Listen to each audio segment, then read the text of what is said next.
أعزائي المشاهدين، أهلا ومرحبا بكم في حلقة جديدة من برنامجكم لارين ويلكم ايجيبت. دلوقتي زي ما وعدتكم المرة اللي فاتت إن احنا هنقدم فيديو نقارن فيه بين البنت المصرية والبنت اللبنانية. طبعا يعني هي حاجة ما ينفعش نقارن بيها، زي بالظبط ما بتقارن بين البطيخة القرعة والبطيخة الحمراء. البطيخة القرعة اللي هو احنا مصريات، لكن البطيخة الحمراء اللي هي البنت اللبنانية هي عسل. هي عسل، تمشي في الشارع اسد ماشي في الشارع، لكن احنا بنمشي سحالي او برص ماشي على الارض. وطبعا البنات هتنكر ده، لا ما تنكريش، هم خلاص غزوا مصر والسوريات غزوا مصر، واحنا ما بقاش عندنا رجاله. ليه؟ الرجاله كلها هتطفش مننا، من اسلوبنا، من طريقتنا. البنت اللبنانيه بطبيعتها ما بتعشقش النكد خالص، مش زينا. احنا بنتعلم ازاي فنون النكد، يعني احنا بنمسك النت نفتحه ندور فيه على ايه هي فنون النكد، ونحاول نبتكر فنون جديده لو ما لقيناش قديم، علشان نقدر نجادل مع الراجل المصري اللي هو ايه، انا نكدت عليك النهارده، لا يا برنس كفايه، ابدا والله ما يحصل، لازم اكمل نكد عليك، ما هي اسطوانه ولازم نكملها مع بعضينا كلنا. فاحنا نستحمل بعضينا النهارده، والبنات ما تزعلش مني علشان انا عارفه ردهم الطبيعي هيقولوا البنت المصريه جدعه، لكن البنت اللبنانيه رهيفه ومش الكلام ده كلام بنضحك بيه على نفسنا. البنت اللبنانيه جامده فشخ بجد، البنت اللبنانيه جامده، ما نقدرش ننكر ده. سي مثلا يعني وانت كده متجوزه يا جميله وهو جوزك نازل، اول كلمه بتقوليها ايه؟ خد يد يا احمد، انت هي ابوك. بيجابوه تقول له خد هات الزباله، ارمي الزباله وانت نازل. على عكس اللبنانيه بقى، اللبنانيه ما بتقولوش خد الزباله وانت نازل، اللبنانيه بتقول له خد بوسه وانت نازل، خد حضن وانت نازل، خد حاجه حلوه وانت نازل، لكن ما بتقولوش الزباله، يعني هي ما بتجيبش سيره الزباله.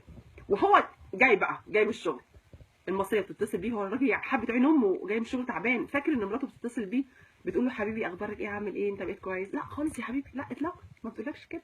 هي بتتصل بيك لهدف تاني خالص، هات بطاطس، هات شموشم، هات لنا اكل، هات بامبرز، هات الواد بيسهل، هات الواد بيموت، هات اي حاجه، المهم تصرف، المهم ان انت ايه هتصرف. ويا ريت لما بتصرف بتيجي تلاقي حاجه حلوه قاعده في البيت، لا مين احكي لك شعرها ومبهدله لك كده، ومبهدله في نفسها، ما بتستحماش، هدومها كلها بصل، ريحتها معفنه، وانت يا عيني راجع يعني مستني الكتله اللي هتقابلك في البيت. لا بتلاقي حاجه كده، مش عايز اغلط، بتقابلك في وشك، بتشم الريحه دي، عيني في قلب امك، تتقلب تنام، راجع من الشغل تتقلب هتنام. على عكس اللبنانيه بقى او السوريه عامه يعني، ترجع كده اول ما بترجع لك تقبرني حبيبي، اشتقت لك كتير والله، عيونك كتير دبلانين، ليش حياتي؟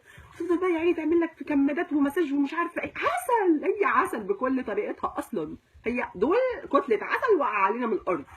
فاحنا لازم نقدر الرجاله، لازم نقدر ان الناس دي جوزك مش بيتجوزك عشان خاطر يلاقي عنتر في البيت، لا خالص. ما تقوليش بقى ايه، لا احنا مش فرافير، احنا رجاله، واحنا ما هو طبيعي ان الراجل لازم يلاقيكي راجل، او بمعنى اصح يعني باللغه العاميه سوري، يلاقيكي الذكر في الشارع، بس في البيت يلاقي عكس كده، في البيت يلاقي حاجه حلوه، حاجه لذيذه، حاجه جميله.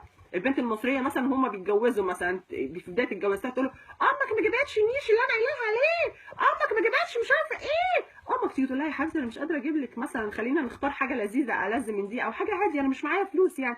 لا ماليش دعوه، دي البنت فاشل صاحبتي جابت حاجات اكثر من كده، جابت حاجات اغلى من كده، لازم تشاع في الكلام. على عكس البنت اللبنانيه لو انت قلت لها مثلا ايه، او السوريه، انا حبيبتي انا مش هقدر اجيب الحاجات دي، لك تقبرني حياتي، هي تقبرني، قولي له تقبرني. يقول لها يا حبيبتي انا اسف ماما كلمتك مش بطريقه مش كويسه، يا حبيبي بشيلها على راسي من فوق، من شيلك، من شيل حياتك انت حبيبي. هي اللكنه حتى يا جماعه تحس انت عايز تبوسها، يعني هي قمر بكل الحالات. انا اهو، انا بنت لو مشيت جنب لبنانيه او سوريه بحس انها سحليه، اقسم بالله سحليه ماشيه، لكن دي حاجه كده كيوت. فاحنا الهدف من الكلام اللي انا بقوله ده كله، مش معنى ان انت اتجوزتي ان انت تهملي في نفسك، لا خالص، اهتمي بنفسك، اهتمي بطريقتك، خليكي كيوت مع الراجل مش تعبان وشقيان عشان يلاقي عفريت قاعد عنده في البيت، لا خالص. خليكي راجل بره وما تتحججيش شويه، اصل احنا رجاله واحنا اقوياء واحنا مش عارفه ايه، الست المصريه بتستحمل، ماشي اعملي كل ده، بس في نفس الوقت خليكي راجل بره بس انثى في البيت، خليكي انثى. السوريات غزوا البلد ومش هنلاقي رجاله، اقسم بالله كلهم دلوقتي كل الرجاله بقت تجري وراهم ورا السوريات، وعيال ايه نضيفه وحلوه وجميله وبيضه وعينين خضراء وحاجات مش موجوده عندنا. فاحنا يا نلحق رجالتنا يا اما عليه السلامه وهيفلسعوا مننا وهنعنس اكتر ما احنا معنسين. ابوس ايديكم فوق كل نحس. يلا سلام عليكم.